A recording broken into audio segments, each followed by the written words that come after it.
नमस्ते मेरे मेधावी बच्चों। आज का सत्र आपके अनुरोध पर आप में से कुछ ने अपने अपने प्रश्न भेजकर मुझे ये निवेदन किया था कि इन प्रश्नों के जवाब अच्छे उदाहरण के साथ विस्तार से दिए जाएं, ताकि आपकी जिज्ञासा या आपको जो भी संदेह है उस बारे में वो दूर हो सके। तो मैं आपके अनुरोध पर इस सत्र में आपके प्रश्नों के ही जवाब दूंगी, और आपका अनुरोध था तो मुझे स्वीकार। हमेशा मैं तो आपकी सहायता के लिए ही हूं। सबसे पहले, क्योंकि मैंने पिछले 2 सत्रों में इंटरनल ओरल असेसमेंट एसएल के विद्यार्थियों के लिए इस बारे में बात की थी कि आप इन बिंदुओं का ध्यान रखेंगे और आप इतने समय में अपनी प्रस्तुतिकरण को, प्रश्नोत्तर काल को और चर्चा वाले चरण को समाप्त करेंगे। आज के सत्र में मैं आपके सवाल पर आती हूँ। सबसे पहला सवाल मुझे विवेक ने भेजा है, और विवेक का ये पूछना था कि यदि प्रथम चरण में समय ज्यादा हो जाए तो क्या करें। क्योंकि कई बार बोलते बोलते समय का पता ही नहीं चलता, या फिर आप अपने उदाहरण देने में कुछ इस तरह से मशगूल हो जाते हैं कि आपका वो उदाहरण ज्यादा लंबा हो जाता है। देखो बेटा विवेक, मैं यहाँ पर आपसे ये कहूंगी कि सबसे पहली बात तो आप अभ्यास के दौरान इस बात का ध्यान रखें कि किसी भी चरण में समय ज्यादा ना हो। आप भारतीय संस्कृति के साथ जुड़ाव, आपके अपने विचार, आपकी मौलिक सोच, आपके अनुभव, वो सब चीजों को शामिल करेंगे, लेकिन उसके साथ साथ आप संक्षिप्तता का भी ध्यान रखेंगे। कई बार ऐसा होता है, बच्चे अपने अनुभव बताने लगते हैं और वो काफी विस्तार दे देते हैं उसमें, तो आप इस बात का बहुत ध्यान रखेंगे। जब कभी आप कक्षा में इस बात का अभ्यास कर रहे हैं प्रस्तुतिकरण का, तो आप जरूर समय पर भी अपनी आंख रखें। यानी आपका जो टाइम मैनेजमेंट है उसका अभ्यास आपका लगातार जरूरी है। दूसरी बात, अगर कभी ऐसा होता है आप बोलते बोलते आप शब्द, आपकी समय सीमा के आप पार हो जाते, तो उस समय बिल्कुल घबराने की बात। ऐसा नहीं है कि आपको मैं बहुत बड़ा पनिशमेंट दे दूंगी या आपकी टीचर आपको वहीं पर रोक देगी और डांटेगी, ऐसा कुछ नहीं। आप घबराए ना, लेकिन शब्द सीमा का कहीं पर संक्षेपीकरण जरूर करें। आपकी बात स्पष्ट भी होनी चाहिए और पूरी भी होनी चाहिए, लेकिन उसके साथ साथ समय के अंतर्गत होनी चाहिए। तो बेटा विवेक, आप ध्यान रखिए। देखिए, आपने आईजीसीएसई में सार लेखन पर काम किया है, तो आपको वो कला आती है कि आप कितने इतने बड़े पैराग्राफ को 100 शब्दों में लिख सकते हैं।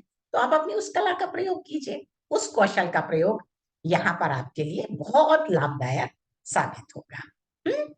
अब आगे अगर आपकी कोई और जिज्ञासा रह गई हो तो आप मुझे दूसरी बार भी ईमेल कर सकते हैं। अच्छा, एक और प्रश्न पूछा है जानवी ने, वो भी इसी प्रश्न के आसपास है कि मैम अगर पहला चरण लंबा हो जाए तो हम क्या करें।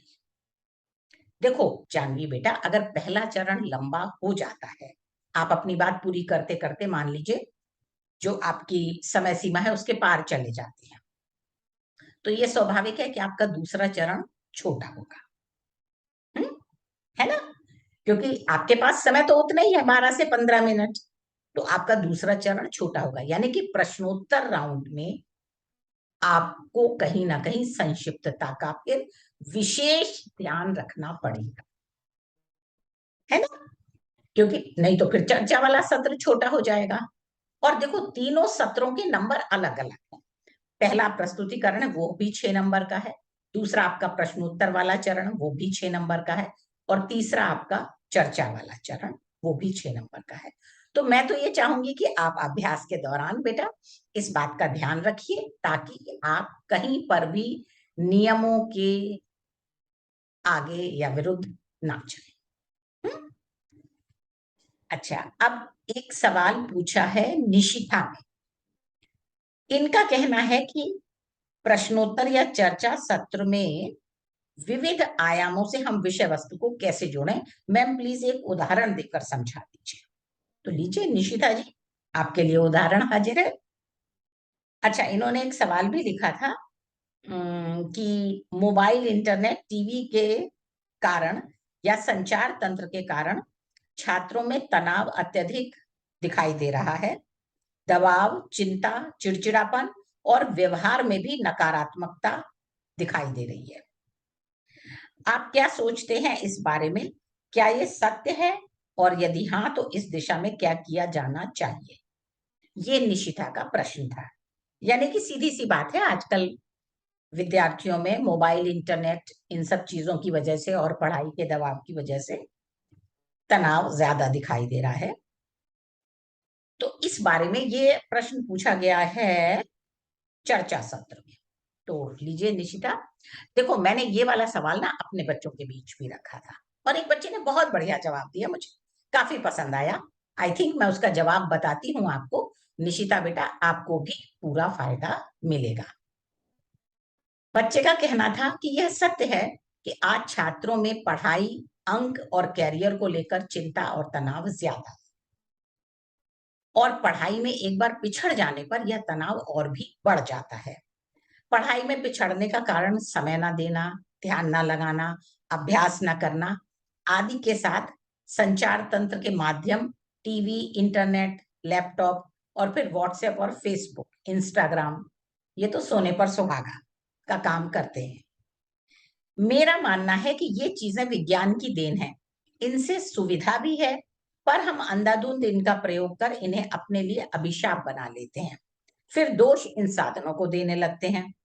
मेरे विचार से यदि हम यह तय कर लें कि इन साधनों का उपयोग प्रतिदिन मात्र 2 से 3 घंटे करना है, 2 घंटा मान लीजिए पढ़ाई के लिए और 1 घंटा मनोरंजन के लिए, शेष समय अपने अन्य काम और पढ़ाई के लिए, तो सारी चीजें सुचारू रूप से चलती रहेंगी।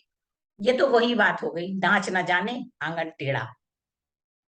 सबसे पहले मैं अपना व्यक्तिगत अनुभव बताता हूं कि स्वयं मैं भी पहले घंटों मोबाइल, इंटरनेट, व्हाट्सएप पर व्यस्त रहता था। टीवी देखना मेरा पहला शौक था। पर जब अर्धवार्षिक परीक्षा में नंबर इतने कम आए कि बस मैं फेल होते होते बचा, तब कुछ अध्यापिकाओं ने मुझे बहुत डांटा। पर मेरी कक्षा अध्यापिका ने मुझे अकेले में बैठाकर समझाया और फिर मेरी गाड़ी चल पड़ी राह पर। इस बार मैंने 4 विषयों में सर्वोच्च अंक प्राप्त किए। निशिता बेटा, ये जवाब दिया हमारे एक बच्चे ने, आप ही के बीच में से हैं वो भी।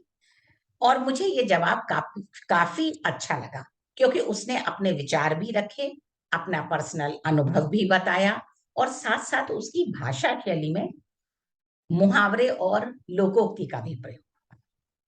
तो आप बच्चे भी अगर इसी तरह से देखिए, बिल्कुल सहज और सरल भाव से आप उन अध्यापिका के प्रश्न को सुनिए और उत्तर दीजिए। हाँ, मैं ये जरूर कहूंगी, आप भाषा जरूर अच्छी होनी चाहिए।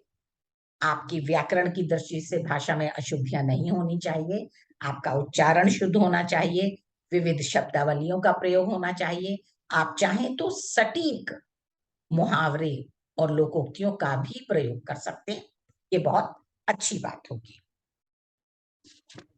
और भाषा के संदर्भ में व्याकरण के नियमों का पालन जरूर करें और अपनी वाक्य संरचना पर भी ध्यान दें। एक बात और, देखो बच्चों, जैसे मैं आपको उदाहरण दे रही हूँ, किसी भी सैंपल को या किसी भी बच्चे के द्वारा दिए गए आंसर को आप परफेक्ट नहीं मान सकते और माना भी नहीं जाना चाहिए, क्योंकि हर एक बच्चे की अपनी सोच है, आपके अपने अनुभव हैं, आप अपनी मौलिक सोच है, आपके विचार हैं, तो वो नेचुरली दूसरे बच्चों से डिफरेंट होंगे, दूसरे बच्चों से अलग होंगे।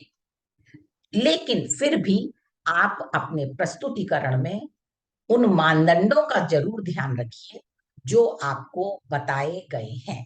अगर आप उन मानदंडों का पालन करते हुए अपना प्रस्तुतिकरण देंगे तो मुझे पूरी उम्मीद है कि आप अच्छे से अच्छे अंक प्राप्त करें। मैं फिर आप सभी के लिए शुभकामना करती हूँ कि आपको परीक्षाओं में अच्छे अच्छे अंक मिले। बस एक बात याद रखिए कि करत करत अभ्यास के जड़मति होत सुजान, रसरी आवत जाते सिल पर परत निशान। तो अगर आप अभ्यास कर रहे हैं तो यकीनन आपका प्रस्तुतिकरण बेहतरीन होगा। धन्यवाद। नमस्ते बच्चों।